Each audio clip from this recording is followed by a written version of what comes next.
Utah football is officially back. Spring ball is underway. We're talking about the biggest takeaways from the very first practice on today's Locked On Utes. You are Locked On Utes, your daily podcast on the Utah Utes. Part of the Locked On Podcast Network. Your team every day.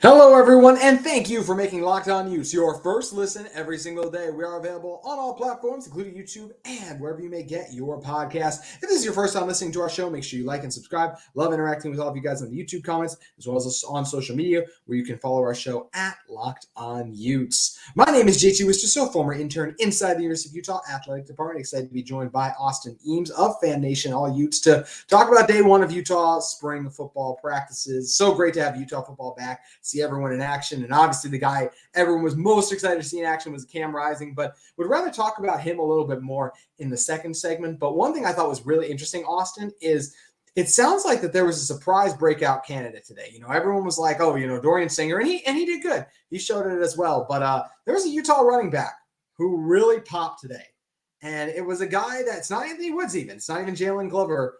And Austin, what Mitchell showed today, that's Mike Mitchell, that is for the University of Utah. I think this really elite former four-star back who was kind of quiet last year because of all the guys that were there, based on the day one, I mean, he has a chance to be a real difference maker this fall.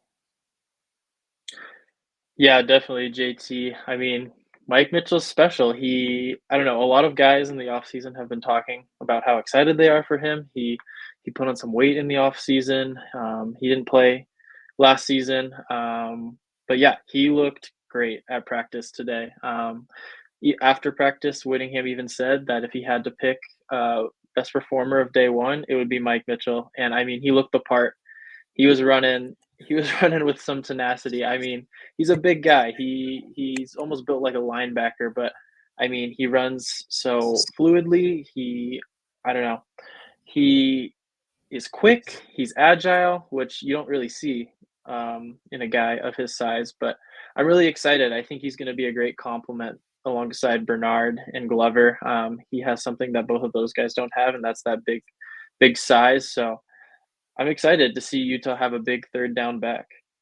It's exciting. And speaking of third downs, that's something for the University of Utah that in the past has been like, okay, who's going to be outside of the tight ends, right? Who's going to be the guy? For the past, that was Devon Bailey. He's no longer there. There's a lot of questions about who will be the receivers. And thankfully, Austin, we saw several guys pop in spring ball today. Of course, Brant Kuithe was back and doing his thing, but I'm talking about Dorian Singer, Lyons, even Zipper, all these guys out there making plays, making things happen. And I think when you have these young receivers making those kind of grabs so early in camp already, that just only leads to excitement about the potential of what there's a chance the passing game could be, because this does feel like the most loaded Utah's receiver room has been in a little bit. Yeah, it's definitely loaded. I mean, I think the talent on Utah's roster is up there with some of the best the team has ever had. I think Singer gets talked about a lot. He's the guy everybody's excited for. But I mean, Lyons is really good. He at practice today looked great. To use the word again, he looked fluid. He ran his routes fluidly. He looked smooth. I think there was one rep during the indoor portion of practice where there was a badly thrown ball, and he just moved the cornerback out of the way and caught the ball. So I don't know. I think he looks really good. Singer, great route running. He's explosive. I think these are some of the best weapons Cam has ever had in terms of wide receivers. Also, you got the tight ends. Obviously, Brant Kuithe's back. Landon King's here.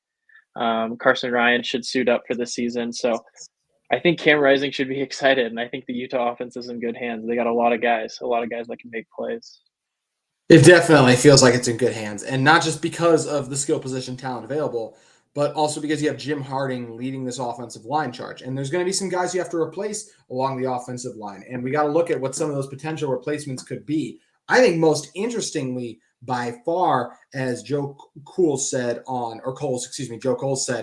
he reported that Utah is replacing two starting offensive linemen, Keaton Bills and Satao Laumea, and he did bring up how they actually had Fano at right tackle, Caleb Lomu at left tackle. Tonoa Tongai was one of the guards inside, Mokafisi 2, Coley at center. None of that other stuff is as crazy. I do think it's interesting that Tonga's inside, but Lomu at left tackle was like, whoa, for sure, because he didn't play last year at all. He was obviously a 4-star, tremendous potential to be an elite offensive lineman, but being a true sophomore and being a team starting left tackle, I know Fano did it as a true freshman. Like, that is a major thing. And if that is what we're able to see out of Lomu, I think that's just incredible. And credit to him for already being one of the guys for that job, Austin.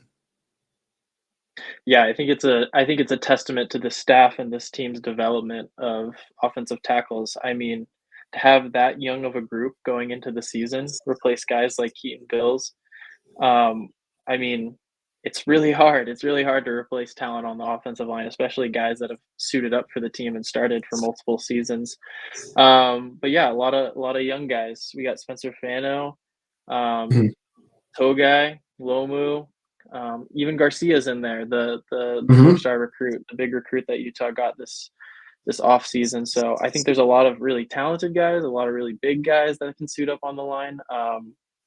But I think we're going to see more as spring practice goes on, who fits best into what position. But I have a feeling that Cam Rising is going to be in good hands. Definitely feels that way too. And obviously, we're going to talk about Cam in a second. We feel great about Cam, and it's great that he's back and healthy. But there is the backup quarterback battle to mention, and we got our first look at Isaac Wilson today. Him and Brandon Rose going to be battling it out for QB2. Austin, what did you think about seeing Wilson in person? It was good to see him in person. I mean, we've been hearing so much about him all off season, so to see him finally suited up in Utah Red was good. He threw a pick on the first play that the media saw, which is quite unfortunate. He was mostly handing the ball off. He kind of hid his arm from us, but when he used it, it looked good. And I think he's young. He's only going to learn as the days and weeks go on. But it's pretty amazing that for somebody as young as him, he's already competing for the number 2 role with Brandon Rose. I think that's something you don't see very often. So remains to be seen if he'll get the number 2. But he looks good. He has a strong arm. I think his arm is up there with Brandon Rose for maybe the best on the team.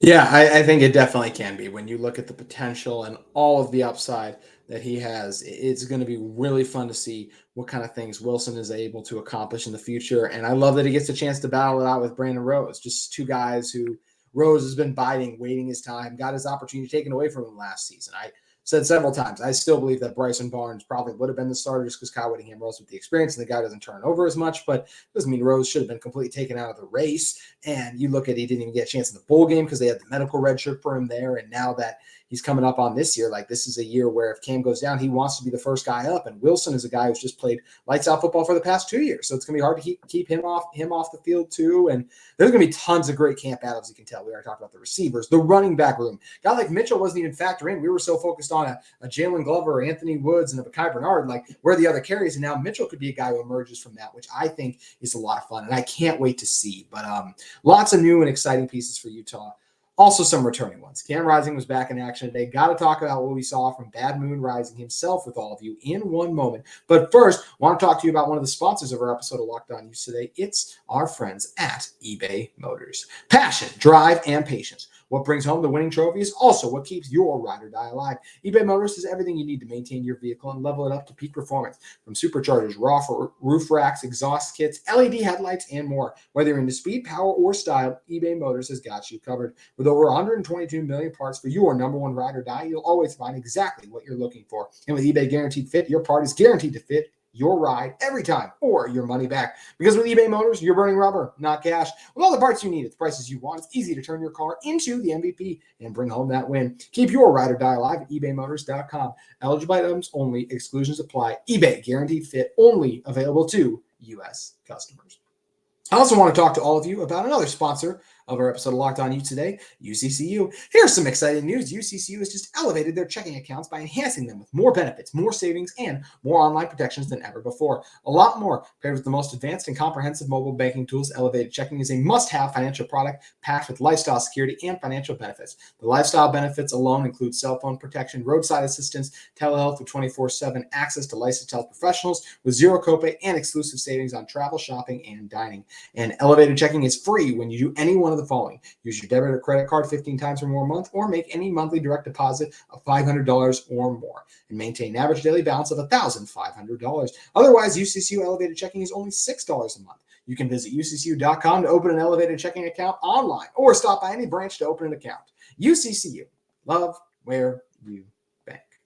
And want to remind all of you, with March Madness around the corner, that you can mark your calendars for the Locked On College Basketball Bracket Breakdown Show. Monday, March 18th at 7 a.m. Eastern Time. Experts Andy Patton and Isaac Shade will break down their brackets and discuss everything that you need to fill out a winning bracket and prepare yourself for this year's NCAA tournament. Find the Locked On Bracket Breakdown on Monday, March 18th on the Locked On College Basketball Podcast, wherever you get your podcasts.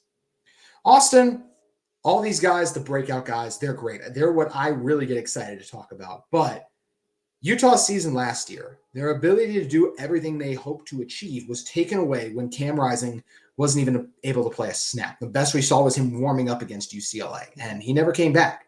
Thankfully, he was in action in spring ball, and man, was it good to see him out there once again, Austin, wasn't it? Oh, man, it was great seeing Cam out there. He wasn't holding back. I mean, you would think after a knee injury like he suffered, might want to take it a little bit easy, but that wasn't the case. He held on to a quarterback keeper, ran it. Everybody was laughing, screaming his name. He was chucking the ball all over the field, and Whittingham hit on it in his interview after practice. He said, Cam's not limited. Cam's full. He could even get tackled if we wanted him to get tackled. Obviously, they won't tackle Cam, but I think it's a testament to his health. And I think that's something that's great to see early on in the offseason. Hopefully carries through to the season. But it's great to see Cam out there, man. Him playing with Brant Kuithe on the field, it was just like old times. And you mentioned Brant. I mean, how good was it to see Brant back out there? That connection going, including one of the highlights of the day, right, Austin?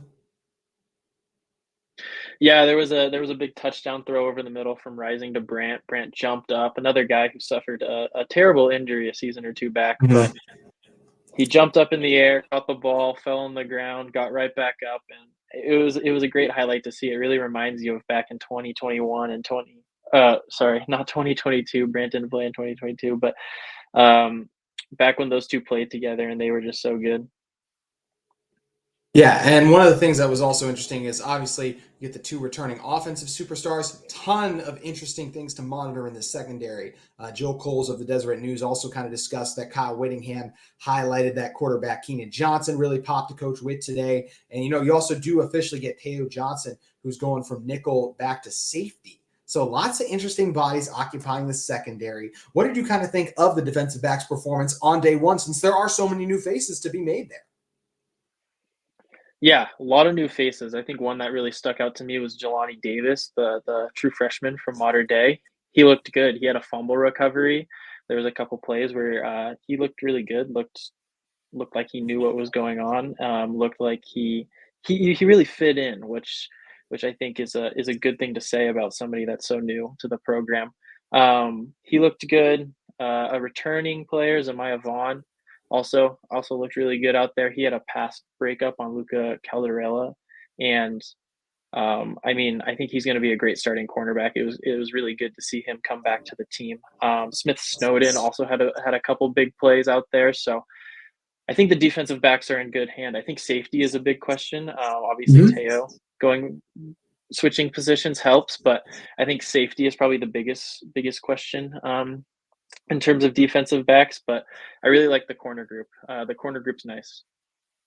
Yeah, it feels like we got a good, strong group there, and you can say that about several positions on this Utah roster overall. Austin, just from your day viewing spring ball, what were some of the other biggest things or biggest players that kind of stuck out to you? Yeah, let's see. Dadrian Zippier looked pretty good. Zipper, I think he's a wide receiver we haven't really heard much of. He's young still, but he looked really good out on the field. He was playing. He had a lot of reps. He's pretty small, only about Mhm. 164 pounds. So hopefully he can put on a little bit of weight before the season starts. But I mean, yeah, he looked really good out there. Another one would be Luka. I mean, Luka was playing with the first team offense. I he made a couple good catches. He had one, the pass breakup from Vaughn, that was a little bit sad to see. But I mean, he's big. He's 6'3". He's a big frame. It'll be good to have a wide receiver with a big frame, because a lot of the other guys we've mentioned between Lyons, Singer, Money Parks are all on the smaller side. So it'll be good for Cam to have another big receiver. Obviously Vele's gone, so hopefully Luca can fill in a little bit there. But I mean, the connection between Dorian Singer and Cam Rising is real. I know we already hit on it a little bit, but during the interview portion, they both talked about how they've been doing some private workouts, private throwing sessions. So it really seems like there's a connection going there. I think Singer might emerge as the number one option, is what it sounded like from their like little private throwing sessions. So that's really excited to see. I think he's definitely going to have more of an Arizona season than a USC season. Hopefully, he might near that 1,000-yard mark. But yeah, I think the amount of offensive playmakers on the roster is really, really great to see. It's tremendous, and I think it's the reason that we are so excited to see this offense in action with Cam back, with Brant back, with so many potential pass catchers and running backs, and a retooled offensive line that you have a guy who's a four-star, like we already mentioned, with a year of experience in Lomu. Vano got the actual playing experience out there too, so much there to still unpack for this Utah football team. And, it's always interesting whenever we get the chance to talk to Kyle Whittingham, because Kyle Whittingham's the guy who's only going to tell you what he wants you to know. He's going to keep something close to the vest. But Austin, what did you make of your opportunity to hear from Coach Witt for the first time in 2024? Yeah, he seems ready to go. He was all business as per usual. Spoke a lot on the return of Cam Rising and Brant Kuithe. He's really excited for those guys to be back. He really thinks they're going to lend to the team's success. Also, just noted all the newcomers that Utah has, especially like the breakouts in Singer, Lyons, all those guys. He was really high on Mike Mitchell. I know we talked about that a little bit earlier, but he mentioned his name multiple times. He mentioned that he's looking good and that he's going to compete for a starting role. So that was really awesome. But yeah, Whittingham, you're right. He keeps it close to the vest. He's all business. So I think he was a little bit focused on the next thing. He's always focused on the next day of practice. So it's good to see. I think it's good for the culture of the team, obviously, to have a guy like that at the helm. A couple of the players just mentioned how great it was. I think Singer actually mentioned it was a reason he came to the program, because of the culture, because we have Whittingham and we have a staff that has remained pretty similar for multiple years. I don't think the staff has changed much in multiple years. So when you have guys that stick around and guys that are really good coaches, obviously it's going to make people want to come. Yeah, the continuity for Utah has been tremendous amongst the coaching staff. And it is just so fun to look and have, number one, just hearing all that about the culture is fantastic. But it is still so great just to like log on to the University of Utah website or just go to the Twitter feed and look at photos of Utah football. Like that's where it's like, man, this team is back. They're ready. They're rolling action. And it just reminds us that fall is a little closer. We'll take the little taste we get in the spring right now before we can get everything else that comes with it in the fall. But so exciting to have spring ball back. And it's going to be so much fun to continue to monitor all the reports that come out from these practices. And while we have to wait till the fall to watch Utah football compete against other opponents, the Utah Gymnastics team is in the midst of doing that right now. Red Rocks having another tremendous season that we have to break down with all of you in one moment. But first, I want to talk to you about our great friends at FanDuel Sportsbook. Say goodbye to busted brackets, because FanDuel lets you bet on every game of the tourney. Whether you're betting on a big upset or a one seed, it's time to go dancing on America's number one sportsbook. Right now, new customers get $200 in bonus bets if your first $5 bet wins. That's $200 to use 1 point spread, money lines, and you can even pick who's going to win it all. Just visit FanDuel.com/lockedon and bet on college hoops until they cut down the nets. Whether you guys think that Arizona in the last year of the Pac-12, we're going to see a Pac-12 team go all the way. How about Purdue? Purdue and Arizona in a very similar situation where the last 2 years, they've just gotten bounced really early. Is this the year those two teams finally break through, make a deeper run? is one of the Blue Bloods, Kentucky, Kansas, who won a national championship a couple years ago. UConn, they got the potential to repeat. So much fun gambling action you can get in on when it comes to March Madness, and bracket season is here. So make sure you head over to FanDuel to get in on all the great games they have going on as it relates to the madness that is March and basketball. Austin, talking about the Utah Gymnastics program, where this is a team that has just continued to flourish and find success over the course of seasons after seasons. This year, no different. 10-4 currently overall. And this past weekend, got back on the winning track, able to defeat Arizona. Red Rocks currently ranked 5th, defeating the Wildcats in this one in their final Pac-12 meeting with Arizona. Of course, we'll see them in the Big 12 next year too, but they won the match 197-875 to 195-725. So pretty handedly won by Utah. Good to see Grace McCallum get a great score, a 9-9 on her way to an exceptional night for Utah too. McCallum continues to come through. She got a 10, a huge one there. Also O'Keefe, winger, continuing to add up for Utah. We know what Rucker got, players like Jalen Gilstripe, Abby Polson. There's so much talent on this Red Rocks team. And I just have a hard time believing that they're going to slow down. I mean, yes, it's going to be hard to make a national championship again, but it's been also hard the last 47 years. And that's all they've continued to do, Austin. So really liking what I'm seeing out of this group at the moment. Yeah, people expect a lot from the Red Rocks. I mean, they've been so good for so many seasons, and at 10-4, some people would consider this a down season. Mm-hmm. I don't see any validity in the statement personally. I think obviously you're the number 5 team in the nation. Yeah. That's something to be proud about. And I mean, this team has so many competitors that are great. You already talked about Grace McCallum's 10 on the bars against Arizona. That was a phenomenal. McKenna Smith also had just an all-around meet. I think she scored 39.375 through all of her events, which was great. And obviously great to see Utah win against Arizona with a 197. But there's still a lot of meets to be had. Obviously, you have the tri meet with Stanford and who is it? Utah State, and then you have the Pac-12 championships. So I think the girls can really make a run at it. Obviously, as you already said, might be hard to make a national championship, but there's definitely room to improve, especially if the girls can get a win against Stanford. I think they're the number 25 team in the nation, so that'd be a big win entering the Pac-12 championships. Maybe be able to get some revenge on Cal, but I think the girls are in for a good end to their season, and obviously the announced return of Jalen Gilstrap is big, returning for her senior season. She'll be a really big piece for this roster going forward.